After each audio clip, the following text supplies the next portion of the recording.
En aquel tiempo, algunos de los que habían escuchado a Jesús comenzaron a decir: este es verdaderamente el profeta. Otros afirmaban: este es el Mesías. Otros en cambio decían: ¿acaso el Mesías va a venir de Galilea? ¿No dice la Escritura que el Mesías vendrá de la familia de David y de Belén, el pueblo de David? Así surgió entre la gente una división por causa de Jesús. Algunos querían apoderarse de él, pero nadie le puso la mano encima. Los guardias del templo, que habían sido enviados para apresar a Jesús, volvieron a donde estaban los sumos sacerdotes y los fariseos, y esto les dijeron: ¿por qué no lo han traído? Ellos respondieron: nadie ha hablado nunca como ese hombre. Los fariseos le replicaron: ¿acaso también ustedes se han dejado embaucar por él? ¿Acaso ha creído en él alguno de los jefes de los fariseos? La chusma esa que no entiende la ley está maldita. Nicodemo, aquel que había ido en otro tiempo a ver a Jesús y que era fariseo, les dijo: ¿acaso nuestra ley condena a un hombre sin oírlo primero y sin averiguar lo que ha hecho? Ellos le replicaron: ¿también tú eres Galileo? Estudia las Escrituras y verás que de Galilea no ha salido ningún profeta. Y después de esto, cada uno de ellos se fue a su propia casa. Palabra del Señor.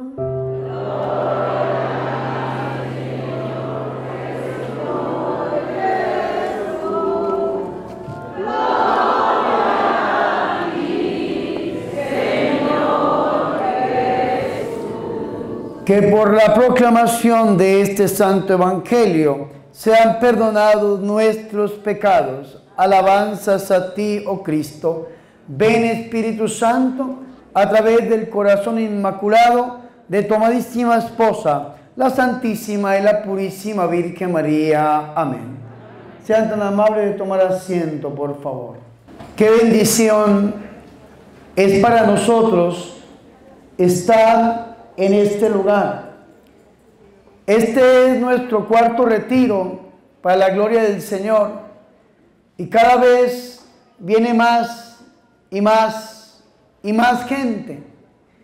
¿Y por qué esa sed tan grande por nuestro Señor y Salvador Jesucristo?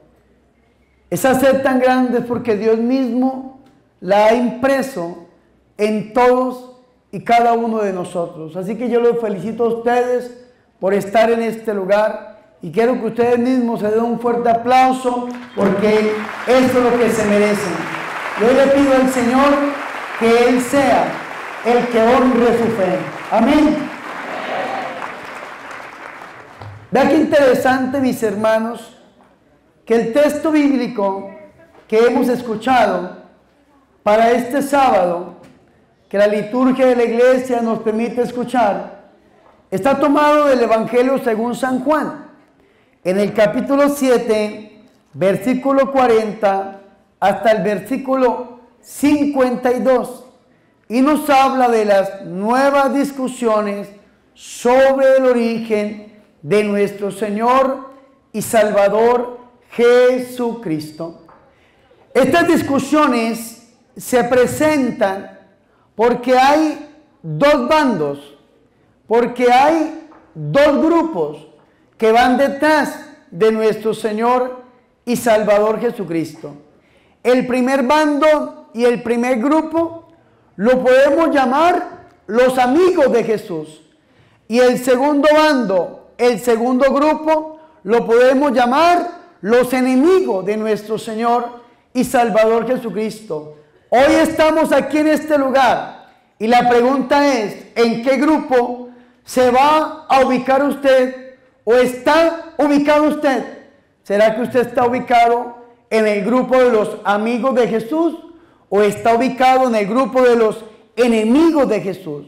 Y vea qué interesante esto, porque en el ministerio, en el acontecimiento, Jesús de Nazaret siempre se encontraban estos dos grupos de una o de otra manera. El primer grupo, ¿qué buscaba? El primer grupo buscaba, escúcheme muy bien, al Señor de los milagros. Y el segundo grupo busca los milagros del Señor.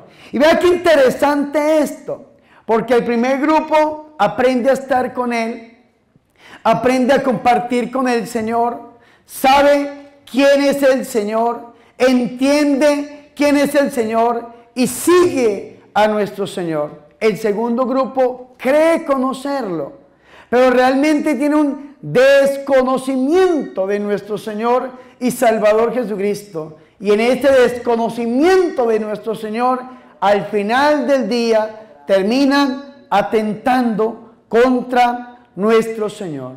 Mírenme aquí y escuchen lo que dice el versículo 40. Muchos entre la gente que le habían oído decían estas palabras. ¿Qué decían? Este es verdaderamente el profeta. Y otros decían, este es el Mesías, este es el Cristo. Palabra de Dios. Fuerte el aplauso, la palabra de nuestro Señor y Salvador Jesucristo. El primer grupo, los amigos de Jesús, los que lo habían oído y habían creído en el Señor, lo reconocen de dos maneras diferentes. Primero, lo reconocen como el profeta. Y segundo, lo reconocen como el Mesías. Digan conmigo, profeta y Mesías. Más fuerte. Profeta y Mesías. Por última vez. Profeta y Mesías.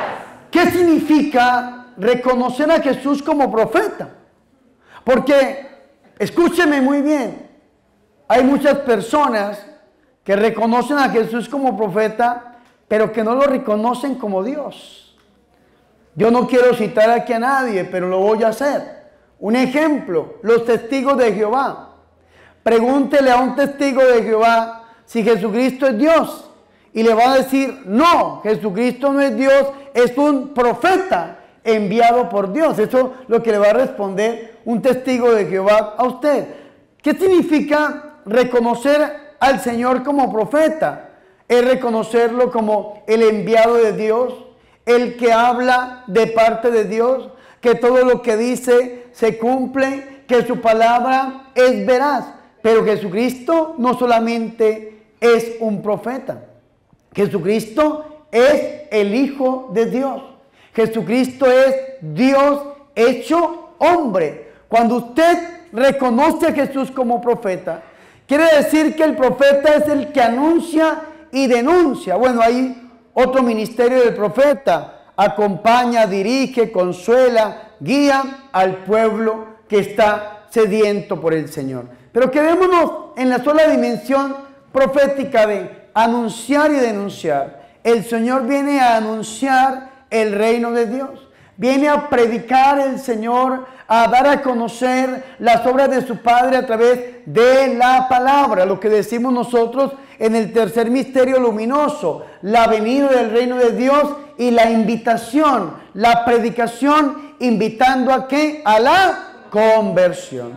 Cuando usted escucha la palabra del Señor, Romanos 10:17 dice, la fe viene por el oír, pero oír la palabra de Cristo. Es decir, cuando usted escucha la palabra del Señor, en usted viene la fe. Crece algo que se llama la fe. ¿Y qué es la fe? Es una seguridad de tener lo que se espera y una certeza de lo que no se ve. Pero cuando usted escucha la palabra de Dios, usted pone la palabra de Dios frente a usted como un espejo. Por eso cuando uno viene a un retiro, viene uno a un compartir, viene uno a un congreso, como este donde oramos y predicamos y le pedimos al Señor. Hay muchas veces que la palabra cala en el corazón. La palabra entra profundamente y uno se siente interpelado por la palabra del Señor. Y hay ocasiones donde la gente dice, ¿será que a este padre le hablaron de mí? Porque es que este padre está hablando de mi vida. Este predicador pareciera que me conoce. Este predicador está hablando de mi realidad, porque la palabra llega a lo más profundo del ser. Entra, diría la carta a los Hebreos, como una espada de doble filo que llega hasta donde se divide el alma y el espíritu. Dice esta carta en el capítulo 4, versículo 12. Eso pasa cuando usted se detiene a escuchar la palabra de Dios. Nace la fe, viene ese deseo de amar a nuestro Señor y Salvador Jesucristo, este deseo de entregarse uno a nuestro Señor, este deseo de cambiar uno la manera en que está viviendo para entregarse verdaderamente a nuestro Señor y Salvador Jesucristo. Este deseo de cambio viene cuando nosotros escuchamos la palabra de nuestro Señor. Esto significa reconocer a Jesús como profeta. Recordemos cuando el Señor Jesucristo le va a anunciar por primera vez la pasión a sus apóstoles. En el Evangelio de San Mateo, en el capítulo número 16 en adelante, encontramos nosotros cómo nuestro Señor le hace una pregunta a sus apóstoles y le dice, ¿quién dice la gente que soy yo? ¿Se acuerdan, sí o no? Sí. ¿Qué le pregunta el Señor? ¿Quién dice la gente que soy yo? ¿Y qué respondieron los discípulos? La gente dice que tú eres Elías, que tú eres Jeremías, que tú eres Juan Bautista, que tú eres alguno de los profetas que ha de venir. ¿Se acuerdan de esa pregunta, sí o no? Sí. Pero qué respuesta tan interesante. Tú eres Elías, Jeremías, Juan Bautista o algún profeta. Es decir, la gente reconocía al Señor como un profeta, veía la acción del Señor, al Señor lo acompañaban signos, prodigios, portentos, milagros. El Señor para algunos era un traumaturgo, es decir, era un profeta igual que Elías, a través del cual Dios obraba prodigios, signos, milagros, portentos, sanaciones y liberaciones. Y esto es bonito que nosotros reconozcamos eso en nuestro Señor y Salvador Jesucristo. Sin embargo, el Señor va un poco más allá, o mucho más allá, cuando le pregunta a sus apóstoles, ¿y ustedes quién dicen que soy yo? Y entonces sale ¿quién? Pedro, en representación ¿de quién? De nosotros. Y Pedro, ¿qué dice? Tú eres el Mesías. Tú eres tú eres Mesías. Es decir, Pedro hace una profesión de fe. Pedro reconoce a nuestro Señor y Salvador Jesucristo como el Mesías. ¿Y qué significa reconocer al Señor y Salvador Jesucristo como el Mesías? Significa que yo tengo que reconocer al Señor como Dios, como Hijo de Dios. Y para yo reconocer al Señor en mi corazón como Dios, como Hijo de Dios, tengo que renunciar a lo que llama la teología, sobre todo tomista, de Santo Tomás de Aquino, los tres enemigos del alma. Tengo que renunciar a la carne, al mundo y al diablo, para poder reconocer a quién, al Señor en mi vida, en mi corazón, como mi Dios, como mi Señor y como mi único Salvador. Es decir, no tengo otro Señor. Tengo que entregarle mi vida a mi Señor y Salvador Jesucristo, porque lo conozco, porque sé quién es el Señor, porque sé en quién he puesto mi fe. Y por eso el Señor ilumina mi vida a través de la palabra e ilumina mi existencia a través de esa profesión de fe, para yo volverme al Señor. Y cuando nos volvemos al Señor, esto es lo que tenemos que decir: tú eres mi Dios, tú eres mi Señor. Y tengo que renunciar a todo aquello que no le da la gloria a Dios. ¿Cuántos de nosotros, mis hermanos, vamos por el mundo inmersos en la carne. ¿Cuántos de los que estamos aquí todavía estamos en esa dimensión de la carne? Y venimos a la oración, y cuando venimos a la oración entonces sentimos que llega el Espíritu, y cuando viene el Espíritu sucede algo que es bastante interesante, que la carne se resiente. La carne se resiente y entonces usted está orando y viene ese desespero y viene esos malos pensamientos y viene esos deseos impuros y usted empieza a pensar mal y usted ve al predicador, en este caso el padre Bernardo Moncada o el hermano José, que están clamando piedad, que están clamando misericordia, y empieza usted a pensar mal. Y hay gente que dice: ¿cómo me gustaría bajar a ese sacerdote de ahí y romperle esa sotana, romperle esa casulla para que se calle porque no soporto más? ¿Saben qué significa esto? La carne está reinando. ¿O cuántas personas se ponen a orar y a orar y a orar y a orar, y lo primero que viene a su mente, a su vida y a su corazón son los pecados? ¿Y saben por qué? Porque esto es muy propio de la oración. La oración tiene 3 dimensiones, mis hermanos. La primera dimensión se llama la purificación. La segunda dimensión se llama la permanencia. Y la tercera se llama la iluminación. ¿Y qué significa la purificación? Significa que usted se acerca a Dios y usted reconoce al Señor como el Mesías, pero el Señor necesita purificarlo. Porque Dios no llama santos, pero sí santifica a los que llama. Porque Dios no llama sanos, pero sí sana a los que llama. Porque el Señor no llama libres, pero sí libera a los que llama. ¿Me hago entender o no? Entonces el Señor nos llama y el Señor lo primero que quiere hacer es purificarnos. Pero vea qué interesante esto. Dios, que es un caballero, el Señor quiere que nosotros seamos los que le entreguemos aquello que no le da la gloria a Dios en mi vida. Por eso, si usted está orando y a usted vienen malos pensamientos, recuerdos del pecado, hay gente que dice: el diablo me está tentando. Y yo le digo: no es el diablo el que lo está tentando, es Dios. Dios el que me tienta. No, entiéndame bien.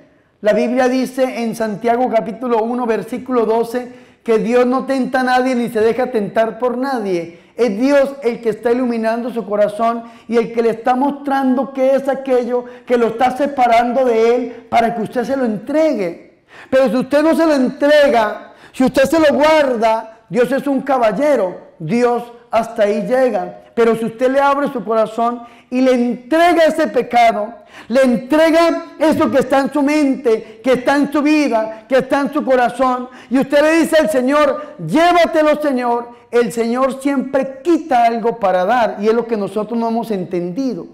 En la teología hay un doble movimiento: Dios quita para dar. ¿Qué dice el profeta Ezequiel en el capítulo 36, versículo 26?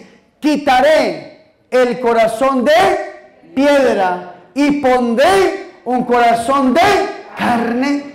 Y esto es bonito porque Dios quita para dar. Y muchas veces el Señor nos quiere quitar, nos quiere arrancar eso, y en medio de ese desprendimiento, mis hermanos y mis hermanas, entramos en un dolor o entramos en un problema existencial que al final del día algunos se aferran al pecado y rechazan al Señor, en lugar de entregarle al Señor aquello que no le da gloria a Dios. ¿Para qué? Para que el Señor le dé. Porque dice la Biblia en Romanos 5:20 que donde abundaba el pecado, sobreabundará la gracia de Dios. Porque Dios quita para dar. Dios quita para dar.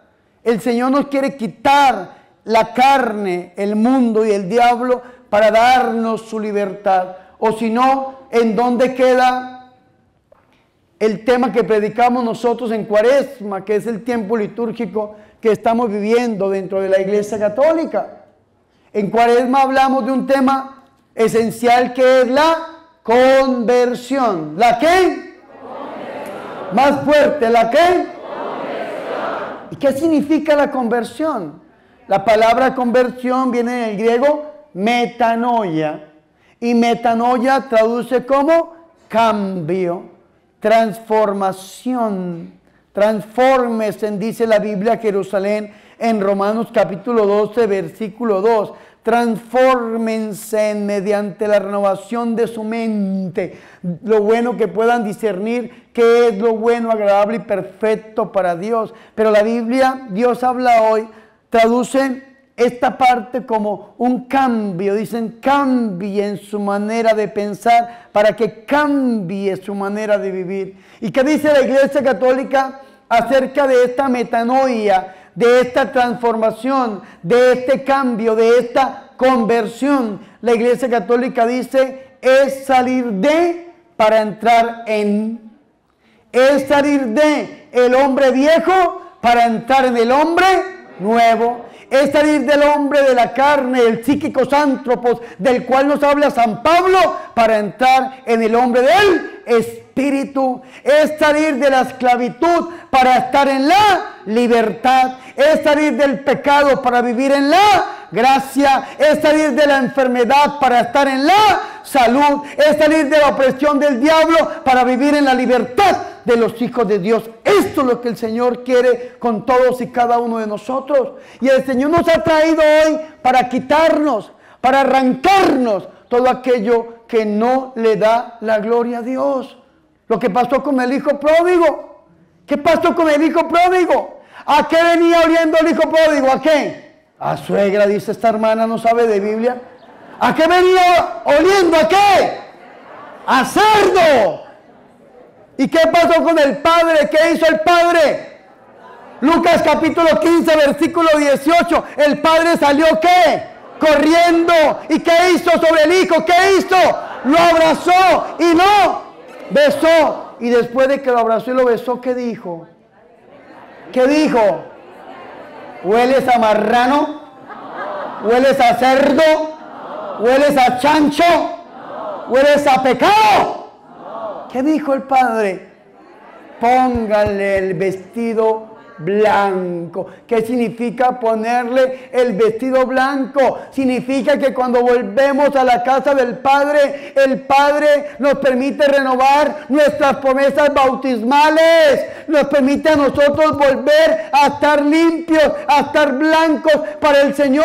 Y después le manda a poner, ¿qué? Un anillo en su mano. ¿Qué significa el anillo en la mano? ¿Qué significa?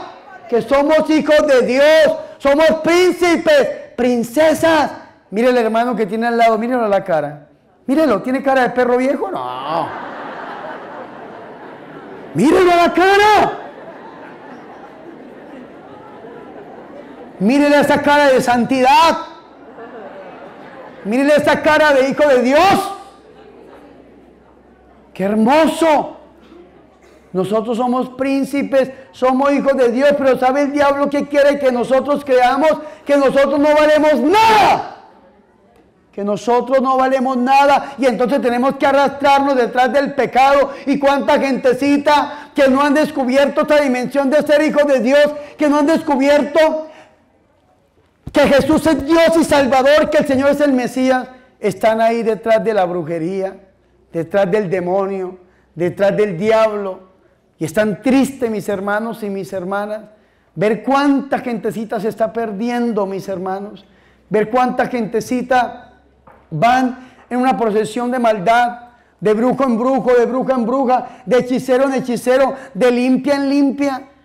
Yo creo que si las gallinas pudieran hacer huelga, la harían en Ciudad de México, porque el huevo está muy caro, dice la gallina.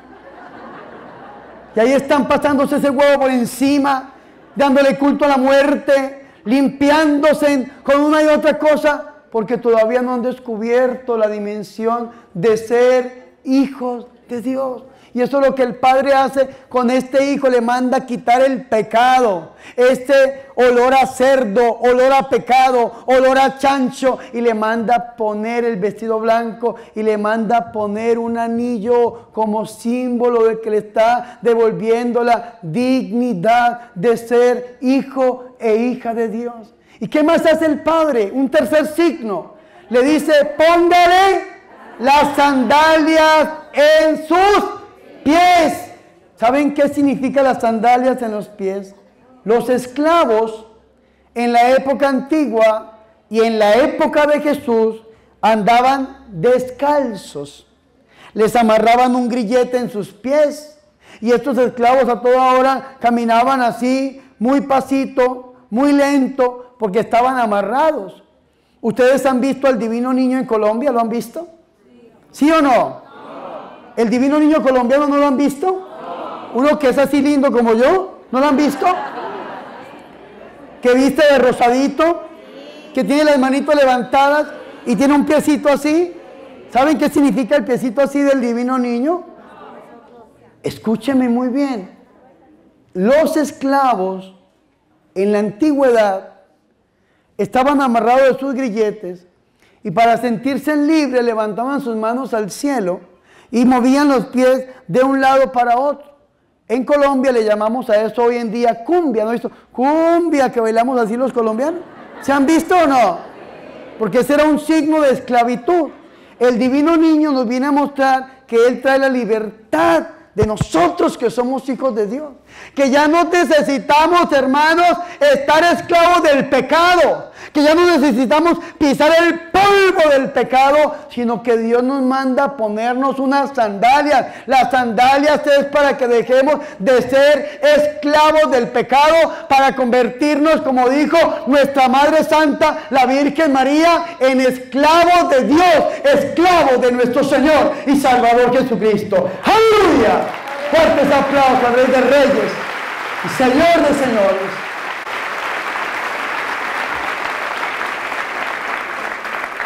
Yo no sé griego, pero algo he leído por ahí. La palabra esclavo en la Biblia en griego se dice doulos. Y doulos significa estar amarrado a algo o a alguien. Eso fue lo que dijo la Virgen. He aquí la esclava del Señor, hágase en mí según tu palabra, porque ella escucha la palabra y la cree y la cumple. ¿Y qué es lo otro que manda hacer el padre con este hijo pródigo que se había ido de la casa? Le manda a matar ¿qué? El cordero cebado, el cordero gordo. ¿Y en dónde encontramos nosotros ese cordero gordo, cordero cebado, en el cual nos alimentamos y con el cual nos alimentamos para tener vida y vida eterna? ¿En dónde? En la Eucaristía. En la Eucaristía. Pero antes de comulgar, antes de comer el cordero gordo, hizo todo un proceso, poniéndole el vestido blanco, dejando el pecado mortal, poniéndole el anillo, la dimensión de hijo de Dios, las sandalias, dejar de ser esclavos del pecado y de la muerte para convertirnos en alter Christi, comiendo de su cuerpo y bebiendo de su sangre. Esto es lo que el Señor quiere hoy de todos y cada uno de nosotros. Esto significa reconocer al Señor como el Mesías. Cuando usted reconoce a Jesús como Mesías, renuncia a la carne, al mundo y al diablo. ¿Cuáles son los pecados de la carne? Yo creo que no necesitaré explicarlos de ninguna manera, pero hablemos de la concupiscencia, de estos deseos, mis hermanos, de vivir una vida desordenada, una vida lejos de Dios. ¿Y saben cuál es el problema de vivir en la carne? De que cuando vivimos en la carne, el espíritu que está ahí está apagado, entristecido, extinguido. Primera de Tesalonicenses capítulo 5 versículo 19 dice: no extingan el Espíritu Santo. El Señor Jesucristo en el huerto de Getsemaní o en el monte de los olivos se va a orar aquel jueves santo en la noche con sus apóstoles y entonces se quedan dormidos y el Señor viene y los despierta y vuelve a rezar y vuelve y los encuentra dormidos. ¿Y qué dice el Señor? Oren y velen para que no caigan en tentación, porque el espíritu está pronto, pero la carne es débil. Cuando la carne reina, opaca el espíritu. Algún día, por consejo espiritual o por curiosidad, como quiera, le hace la carta a los Gálatas en este sentido teológico y espiritual. Y piense usted en lo que le estoy diciendo. San Pablo, sobre todo el capítulo 5 de los Gálatas, capítulo 5, versículo 19, nos habla a nosotros de las obras de la carne Y en el capítulo 5, versículo 22, nos habla a nosotros de los frutos del Espíritu. Las obras de la carne, dice San Pablo, son muy conocidas.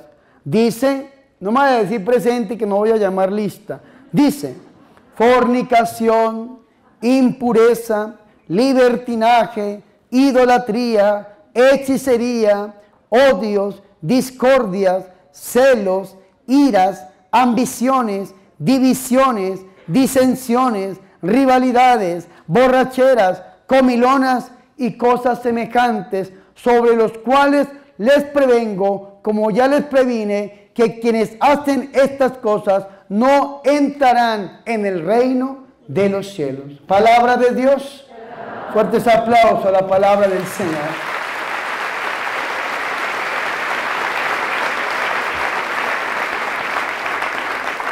Las obras de la carne, muchas veces nosotros vivimos en las obras de la carne reina y el espíritu está débil. Y cuando el espíritu está débil, entonces vienen los problemas, las dificultades y nos acobardamos, nos echamos para atrás. Es una cosa terrible lo que pasa cuando la carne gobierna, no podemos rezar. Nos da pereza elevar una oración al cielo. A veces oramos más por los alimentos que orarle al Señor. Y los alimentos es, Señor, bendice esta pieza, y acabó la oración. ¿Por qué? Y nos acordamos del Señor. Cuando la carne reina, mis hermanos, todo nos molesta, todo nos daña, todo nos duele, absolutamente todo. Le pasa lo del señor que fue al médico. Le dice, doctor, es que yo me toco aquí y me duele. Me toco aquí, me duele. Me toco aquí, me duele. Me toco aquí, me duele. ¿Qué tengo, doctor? Y el médico le dijo, el dedo partido.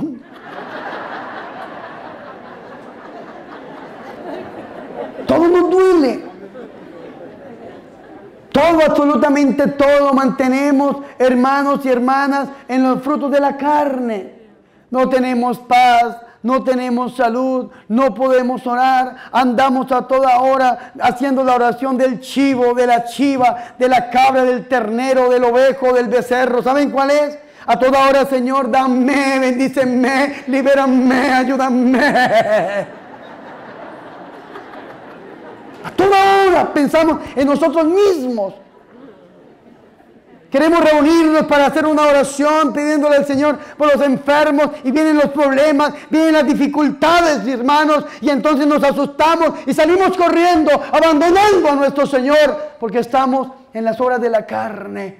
Pero cuando usted vive en el Espíritu, cuando usted reconoce a Jesús como su Señor y su Salvador, y usted está dando y viviendo los frutos del Espíritu, usted puede repetir lo que repitió Job. Job es la figura del Antiguo Testamento que nos habla sobre el sufrimiento del justo. Pero Job dijo una palabra que marca mi corazón. ¿Sabe qué dijo Job? Aunque Dios me matara, pero en Él seguiré esperando. Amén. Fuertes aplausos, Rey de Reyes y Señor de Señores, a Jesús de Nazaret.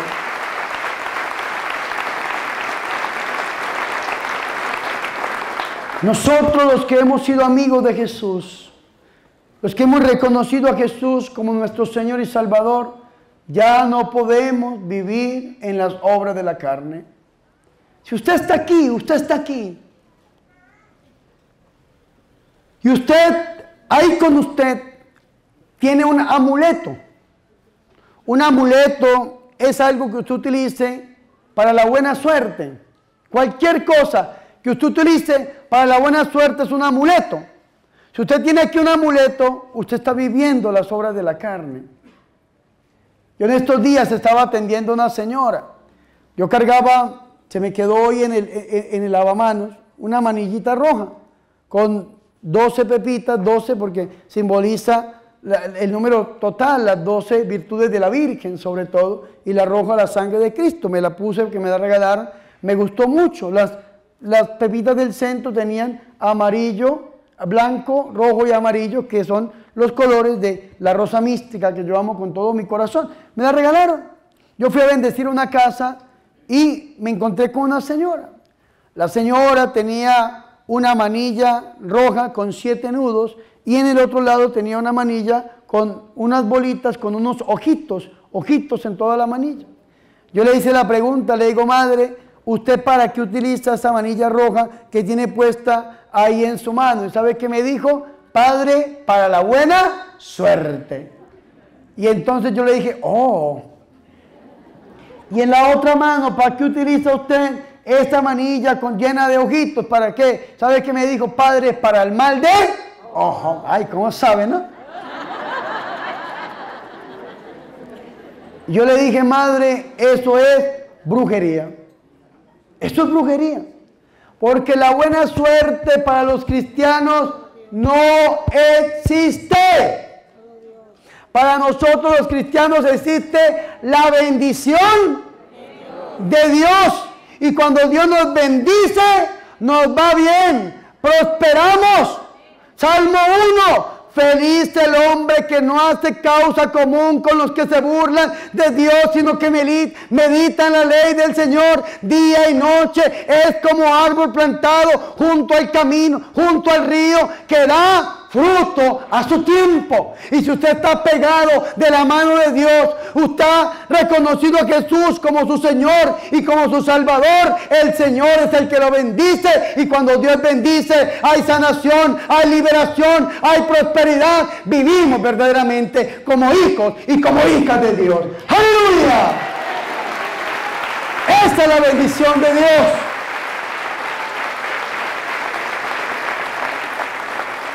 Salmo 127, versículo 1.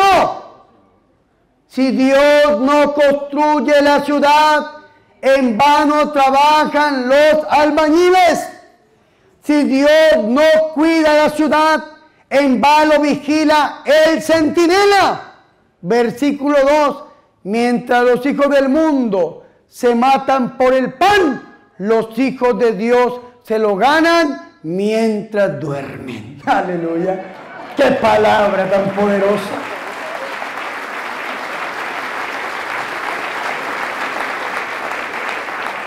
Cuando usted está en la carne, usted cree en todo lo que dice San Pablo, sobre todo amuletos. Vea, si usted está aquí y usted porta algo sobre usted para la buena suerte, eso es un amuleto. ¿Y saben qué es? ¿Cuál es el problema? Y ustedes aquí en Guadalajara, los que viven en Guadalajara, ¿saben de lo que les voy a hablar? Hay algo que se llama el sincretismo religioso. Ustedes aquí tienen una imagen que pusieron de la Virgen de Guadalupe mezclada con una imagen de la muerte, y uno pasa y cosa tan horrorosa, qué cosa tan fea. Quisiera uno pasar y tumbar eso con una troca, porque qué cosa tan fea, pero hágalo y verá que lo meten a la cárcel. Yo no sé quién lo pondría, pero eso se llama, ¿cómo se llama esa escultura? Sincretismo, que es una mezcla entre lo sagrado con lo pagano, lo profano. Y muchas veces nosotros hacemos ese sincretismo en nuestra vida personal. Un ejemplo, hay gente que carga un denario rojo con una medalla de San Benito para la buena suerte. Ay, padre, la medalla de San Benito es mala. No, la mala es usted, no se preocupe. ¿Me van a entender o no? Uno no tiene que cargar un sacramental de la iglesia para la buena suerte. Uno tiene que portar un rosario, una medalla, un sacramental como signo de devoción. Y sabiendo que yo soy devoto a este santo, cuento con su protección a través de su intercesión. Pero no es que me traiga buena suerte cargar esto o aquello, porque usted está cometiendo algo que se llama sincretismo. Convertir lo que es santo en profano, es decir, atentando verdaderamente contra el Espíritu Santo de Dios. Si usted está aquí y usted tiene fetiches, amuletos, hechicerías con usted los tiene que botar. Usted los tiene que traer al altar y soltar eso, porque usted tiene que renunciar a la carne, al mundo y al diablo para aceptar a Jesús en su corazón, aceptarlo. Usted tiene que botar eso. Yo estaba predicando aquí en México en el mes de enero o diciembre, duré 2 meses por ahí haciendo ruido, pero estamos predicando en algún lugar, no me acuerdo mucho cómo se llama, este lugar. Creo que era en Puebla, si no estoy mal. Y entonces prediqué en contra de los amuletos, de los fetiches, de los talismanes. Y le dije, ustedes tienen que deshacerse de todo amuleto que tengan aquí. Yo no sé qué sucedió en ese momento, pero se levanta una persona con una pirámide, hermano, una pirámide, casi igual de alta este sirio. Yo no sé dónde la tenía guardada, no sé por qué la cargaba. Tal vez se creía Ramsés o era una momia, yo no lo sé. Pero cargaba su propia pirámide. Y esa pirámide por dentro tenía signos satánicos. Y yo, Dios mío, ¿quién más tiene aquí? Amuletos, fetiches y talismanes. Y salió una señora con una bola de cristal, hermanos, que no les miento porque no vine a mentirles, así toda grandotota. Y salió otra persona y empezó a botar collares, unas medallones así, con la estrella de 5 puntas, con tales que recogimos 7 bolsas. E investiguen por las redes sociales. 7 bolsas. Yo no sé si aquí hubo alguien. Usted estaba ahí, hermano. Aquí hay un testigo de Jehová. Bueno, aquí hay un testigo de lo que les estoy diciendo es verdad, ¿cierto, hermano? Unas 7 bolsas de amuletos, fetiches, talismanes y hechicerías en general, que la pobre gentecita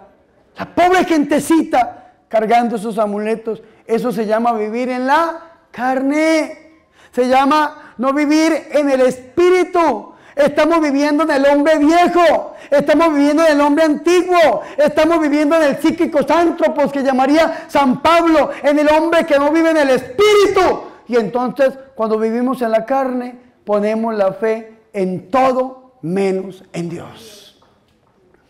¿Y saben qué o cuál es el problema?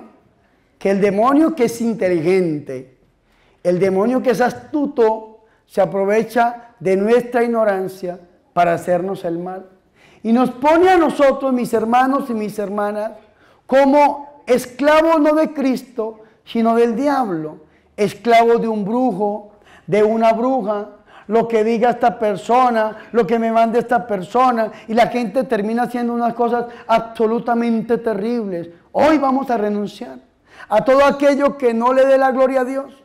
Hoy vamos a renunciar a ser enemigos de Dios, para poderle abrir nuestro corazón al Señor, y se lo repito, para reconocerlo como nuestro Señor, para reconocerlo como nuestro Dios y para reconocerlo como nuestro único Salvador. Amén. Fuertes aplausos a Jesús de Nazaret.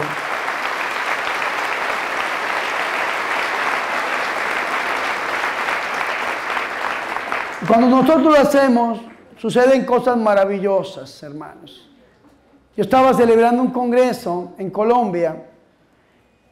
Estoy construyendo una granja, un refugio, una granja refugio, es decir, donde hay animales y sembrados, y allí estamos construyendo una casa. Bueno, está en mi mente todavía, pero vamos a construir una casa para acoger a unos sacerdotes que tengo por ahí, abandonaditos, que están enfermos, rebeldes, algunos de ellos, y me los voy a llevar a esta casa.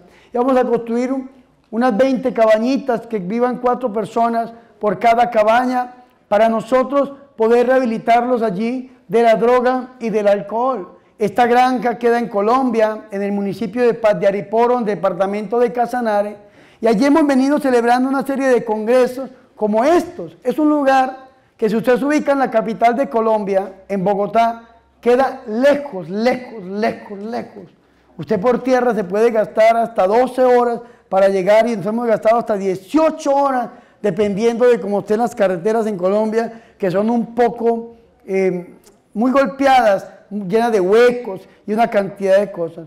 Pero sin embargo nos ponemos a orar allá en esta granja y llegan hasta este lugar 300, 400, 500 personas que también viajan de muchas partes de Colombia.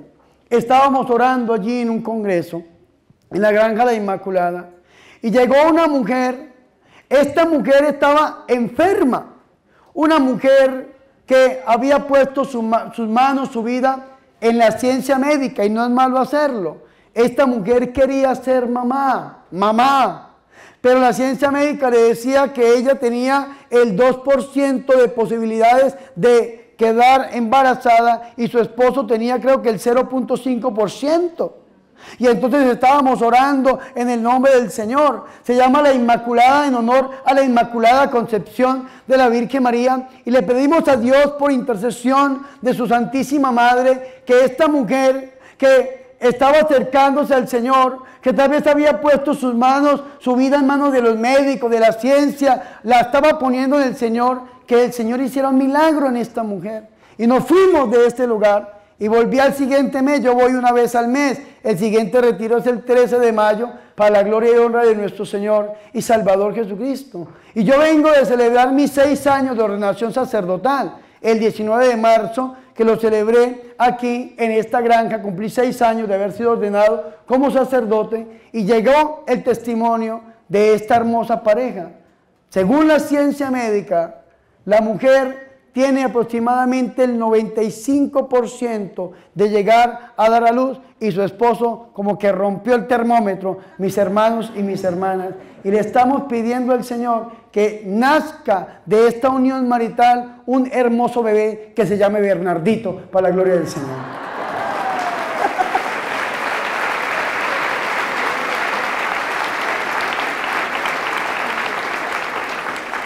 Cuando nosotros entramos en esa dimensión del Espíritu, suceden cosas maravillosas, maravillosas. Yo en estos días en mi ministerio, que lo he podido desarrollar a lo ancho y al largo y ancho de mi vida, predicar, orar por los enfermos, he visto unos milagros, hermanos, tan impresionantes. Personitas que vienen enfermas de cáncer, cáncer terminal, que la ciencia médica dice, este hombre o esta mujer tiene 1 mes, 2 meses o 1 año de vida, y entonces eleva uno los ojos al cielo. Y uno le dice al Señor, ten misericordia de este hijo tuyo, de esta hija tuya, y pon tu mano bendita.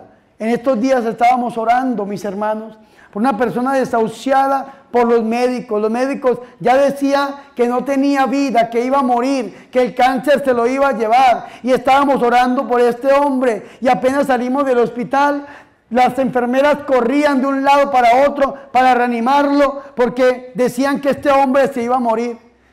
Y cuando salimos de orarle, se bajó un hijo y me dijo, usted mató a mi papá, porque usted lo oró a mi papá y mi papá está ya prácticamente partiendo de este mundo. Asesino, me dijo. Yo volteé a ver al cielo y dije, Señor, ¿lo mataste? Señor, ¿te lo vas a llevar? Yo sentí en mi corazón y le dije a la familia que este hombre se iba a levantar. ¿Y sabe qué me dijo el Señor en el corazón? Nada. Pero sin embargo yo había escuchado su palabra. El Señor me había dicho en la oración que este hombre se iba a levantar. Y yo le dije a la familia, si ustedes creen en el Señor, serán salvos sanos ustedes y toda su casa. Confíen en el Señor. ¿Y saben qué pasó, mis hermanos? Esta persona reaccionó. Y hoy en día lo conozco, fue hace menos de 1 mes, está fuera del hospital y la ciencia médica no se puede descubrir qué pasó porque está totalmente sano para la gloria y honra del Señor. Ese cáncer desapareció y Dios le dio vida y vida de abundancia, porque así es el Señor, así es el Señor. Testimonios de personas que están por la internet buscando cosas en la internet. De un momento a otro aparece un exorcismo que tengo grabado que se llama el de San Miguel Arcángel. Yo le digo a la gente, récelo por 33 días seguidos. Padre, ¿por qué el número 33? Padre, ¿ya cayó usted en la numerología? Padre, no. ¿Saben por qué el número 33? Porque yo amo a Jesús y Jesús estuvo en esta tierra 33 años. Y entonces es 1 por cada día del año de la vida de Jesús. Y este hombre del testimonio estaba lejos del Señor, lejos del Señor. Y salió ese exorcismo y el hombre se dejó llevar por la curiosidad y empezó a hacer todo lo que yo digo que haga. Pegue los talones, separe la punta de los pies, póngase una mano en el corazón, la otra mano en su ombligo. Y empezó este hombre a orar. Y de un momento a otro, dice el testimonio, que este hombre empezó a sudar y empezó a temblar. Y empezó este hombre a vomitar y empezó a gritar. Y la mujer iba a apagar el YouTube y no podía de los nervios que hizo. Al contrario, fue a subir volumen y le subía volumen en lugar de apagarlo. Y este hombre gritaba. y empieza a vomitar y vomitaba sangre y vomitaba una cosa y vomitaba la otra, hasta que ya la mujer, que no pudo apagar el YouTube, empezó a limpiar al esposo, porque era gente que estaba lejos del Señor. Este hombre tenía un problema en su mente, que escuchaba una serie de voces que le decía que se matara, que matara a la esposa, que matara a los hijos, y lo llevaba siempre a vivir pegado a un pecado, a un pecado, a un pecado, a un pecado. Y este hombre dice que empezó a vomitar y vomitaba sangre y daba el testimonio y decía: Padre, llorando decía: ¿qué me sucedió, Padre? ¿Qué me pasó a mí si solamente era un video? Y Dios me revela, yo no sé cómo decirlo porque no quiero que digan que el Padre es un místico, pero Dios me revela a mí que este hombre tenía un pacto de sangre que venía desde la niñez. Tal vez fue lo que yo sentí. Su mamá estaba muy metida en el tema de lo que se conoce como la santería.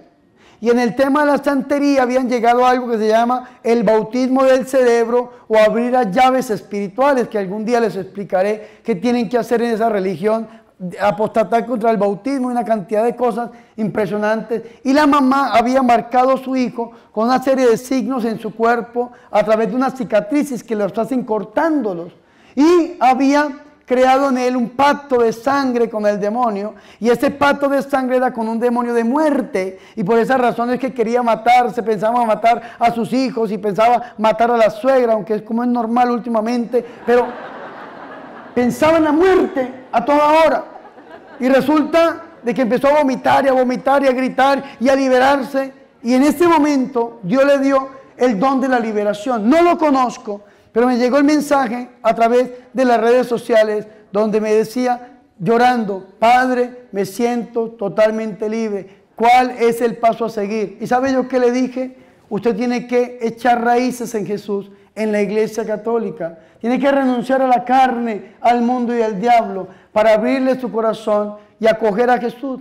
Vaya y confiésese, vaya a misa si puede, vaya usted, viva los sacramentos, rece el rosario, viva usted una vida espiritual activa para que el demonio no regrese y le pase algo peor. Y ahí está el hombre perseverando para la gloria del Señor. Amén. Fuertes aplausos a Jesús. Y testimonios podíamos quedarnos toda la tarde o el día contándolos, y yo creo que si ustedes están aquí aguantando este calor y esto lleno hasta la parte de afuera, poniendo carpas y carpas y carpas, como lo pueden ver, es porque sigue llegando la gentecita. ¿Y quiénes somos nosotros para decirle al Señor que no congrega a su pueblo, para sanarlo y para liberarlo? Al contrario, tenemos que abrirle el corazón al Señor y pedirle hoy que a través del corazón de la Virgen María, Él haga la obra en nuestra vida y en nuestra familia. Gloria al Padre, al Hijo y al Espíritu Santo. Gloria al Padre, al Hijo y al Espíritu Santo. Gloria al Padre, al Hijo y al Espíritu Santo.